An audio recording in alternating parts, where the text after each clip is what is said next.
ሰላም ሰላም፣ እንዴት ናችሁ? ደህና ናችሁ ወይ? ዛሬ ሲስተር ህዝብ አለም እባላለሁ። ለ15 ዓመታት በተከታታይ በህፃናት አመጋገብና በህፃናት አስተዳደግ ስሰራ ነበርኩኝ። ብዙ ነገር ስለ ህፃናት ያስጨንቀኝ ነበር። እኔም ወልጄ ያሳድጌያለሁና ዛሬ ደግሞ ብልህ ለሆነች እናት እና ልጄን ምን ላብላው ለምትለው እናት አዲስ ነገር ይዤላት መጥቻለሁ ማለት ነው። አሁን አንድ ህፃን የሚበላው በአንድ ምግብ ውስጥ አንድ ምግብ ነው፣ በአዲሱ የስነ ምግብ አመጋገብ ማለት ነው።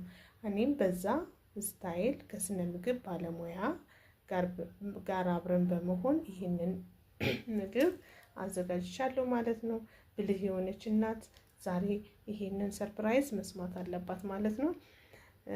አንድ ልጅ በአንድ ምግብ ውስጥ ላይ ፕሮቲን፣ ካርቦሃይድሬት፣ ኦሜጋ 6 እና አይረን ያለውን ምግብ በአንድ ጊዜ ስታበላ እነዚህ ንጥረ ነገሮችን ዚንክም አለው ካልሲየምም አለው እነዚህ ነገሮችን አበላች ማለት ነው።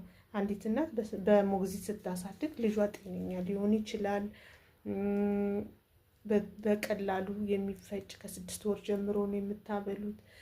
ላፈጫጨት ቀላል